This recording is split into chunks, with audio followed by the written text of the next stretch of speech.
अस्सलाम वालेकुम। हमारा जो टॉपिक आज हम लोग डिस्कस करेंगे वो होगा क्वांटम नंबर। ठीक है, क्वांटम नंबर बेसिकली आपके पास क्या है, आप कहते हो कि ये एक न्यूमेरिकल वैल्यू है। ठीक है, क्वांटम नंबर क्या है, न्यूमेरिकल वैल्यू है जो कि आपके पास श्रोडिंगर वेव इक्वेशन का एक सोल्यूशन है।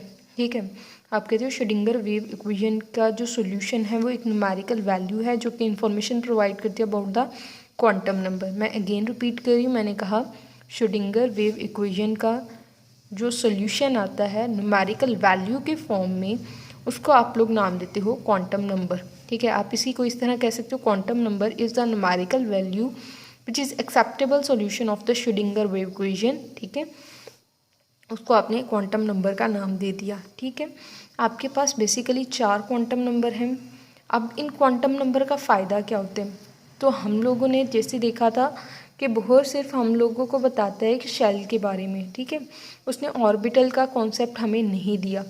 श्रोडिंगर आया तो उसने हम लोग को बताया कि आपके पास ऑर्बिटल भी होते हैं। ऑर्बिटल बेसिकली क्या था, आप कहते हो वो रीजन जहाँ पे इलेक्ट्रॉन को फाइंड करने की प्रोबेबिलिटी 95% है, तो उस रीजन को आपने नाम दिया था ऑर्बिटल का। ठीक है, तो बेसिकली ये जो क्वांटम नंबर है ये आपको बताएंगे कि पोजीशन ऑफ इलेक्ट्रॉन को कम्प्लीटली डिस्क्राइब करने में आपकी हेल्प करेंगे। ठीक है, ये आपको क्या क्वांटम नंबर किस चीज़ में हेल्प करेंगे, ये आपको बताएंगे कि इलेक्ट्रॉन किस जगह पे किस पोजीशन पे मौजूद है, तो ये उसके बारे में आपको बताते हैं। तो आप कहते हो बेसिकली आपके पास 4 क्वांटम नंबर हैं, principal quantum number, azimuthal quantum number, magnetic quantum number and spin quantum number. ठीक है, तो हम लोग इन चारों को बारी बारी डिस्कस करेंगे। सबसे पहले हम लोग डिस्कस करेंगे प्रिंसिपल क्वांटम नंबर। ठीक है, तो आप लोग कहते हो प्रिंसिपल क्वांटम नंबर क्या है, आप कहते हो प्रिंसिपल क्वांटम नंबर बेसिकली आपके पास एनर्जी लेवल को रिप्रेजेंट कर रहा है। एनर्जी लेवल मतलब शेल। ठीक है, आपका जो शेल है उसको आप लोगों ने नाम दे दिया एनर्जी लेवल का। उसको रिप्रेजेंट कौन करता है, प्रिंसिपल क्वांटम नंबर। मैं अगेन रिपीट कर रही हूँ, प्रिंसिपल क्वांटम नंबर आपके पास शेल को रिप्रेजेंट कर रहे हैं।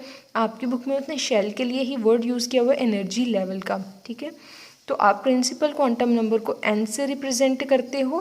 ठीक है, तो इसकी वैल्यू क्या होगी आपके पास, इसकी वैल्यू नॉन ज़ीरो होगी, मतलब कि ज़ीरो का डिजिट इन्वॉल्व नहीं होगा। 1 2 3 4 5 कोई भी आप वैल्यू ले लो। ठीक है, और आप कहते हो जो आपके पास प्रिंसिपल क्वांटम नंबर है ये आपके पास पॉजिटिव इंटीजर होगा और ये कहाँ तक जाएगा, आपके पास इन्फिनिटी तक जाएगा। ठीक है, आप कहते हो n equals to 1 2 3 4 5 and so on infinity.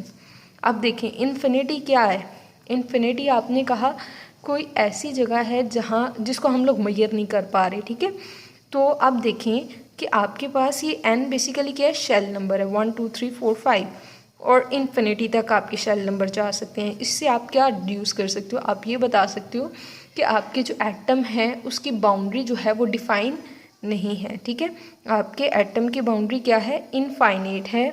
आप उसको ये नहीं कह सकते कि एटम का साइज़ इतना ही होगा, नहीं, आप कभी भी एग्जैक्ट एटम का साइज़ नहीं बता पाओगे। ठीक है, तो नेक्स्ट हमारे पास है, अगर आप कहते हो आपका शेल 1 है तो इसको आप लोग के शेल कहते हो, n2 है तो आप कहते हो एल शेल।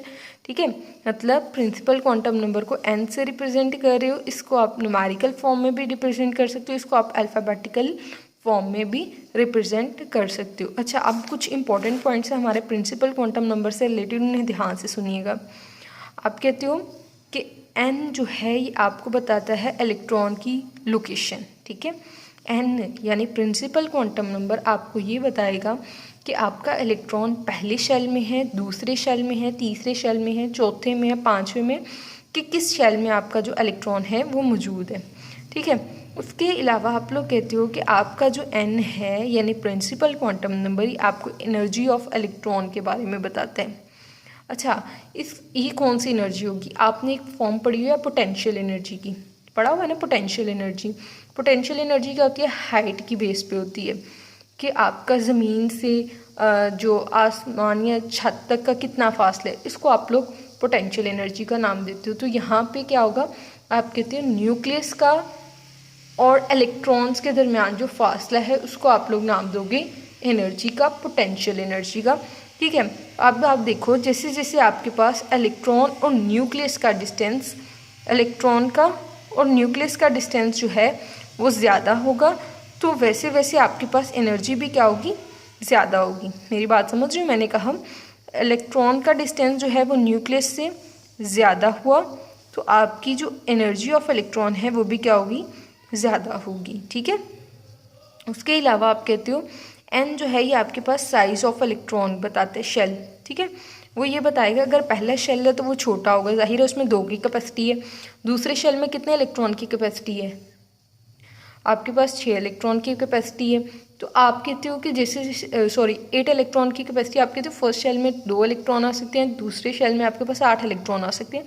तो जैसे जैसे आपके पास शेल नंबर इंक्रीज़ करता है वैसे वैसे आपका कहते हो साइज़ भी इंक्रीज़ करता है। ठीक है, तो ये मैंने आपको बता दिया कि आपके पास एनर्जी और डिस्टेंस का रिलेशन है। जैसे ही आपके पास इलेक्ट्रॉन का जो डिस्टेंस है न्यूक्लियस से वो बढ़ता है, वैसे ही आपके पास एनर्जी जो है वो बढ़ती है। ठीक है, तो ये आपका प्रिंसिपल क्वांटम नंबर है। नेक्स्ट वीडियो में मैं आप लोग को एजीम्यूथल क्वांटम नंबर के बारे में बता दूंगी। ठीक है, अल्लाह हाफिज़।